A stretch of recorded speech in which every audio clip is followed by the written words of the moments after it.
फुलंब्री तालुक्यातील रिधोरा देवी गावात जलजीवन मिशन अंतर्गत पूर्ण झालेल्या पाणीपुरवठा योजनेच्या ग्रामपंचायतीकडे हस्तांतरणानिमित्त जल अर्पण दिवस उत्साहात साजरा करण्यात आला आहे। ग्रामीण भागातील प्रत्येक कुटुंबाला कायमस्वरूपी शुद्ध आणि पुरेसे पिण्याचे पाणी उपलब्ध व्हावे या उद्देशाने विविध गावात हा उपक्रम राबवण्यात येतोय।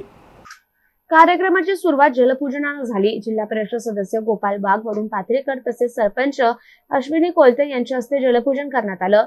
जिल्हा परिषदेचे मुख्य कार्यकारी अधिकारी तथा प्रशासक अंकित, ग्रामीण पाणीपुरवठा विभागाचे कार्यकारी अभियंता श्यामकांत वारे आणि जलजीवन मिशनचे प्रकल्प संचालक तथा उपमुख्य कार्यकारी अधिकारी डॉक्टर ओमप्रकाश रामावत यांच्या मार्गदर्शनाखाली हा कार्यक्रम पार पडला। यावेळी ग्रामसभेत पाणीपुरवठा योजनेची सविस्तर माहिती देण्यात आली।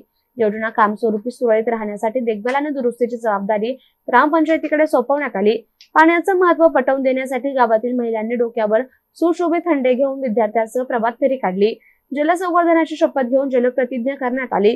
जलजीवन मिशनमुळे रिधोरा देवी गावात शाश्वत आणि सुरक्षित पाणी पुरवठ्याचा मार्ग मोकळा झाल्याची भावना ग्रामस्थांनी व्यक्त केली आहे।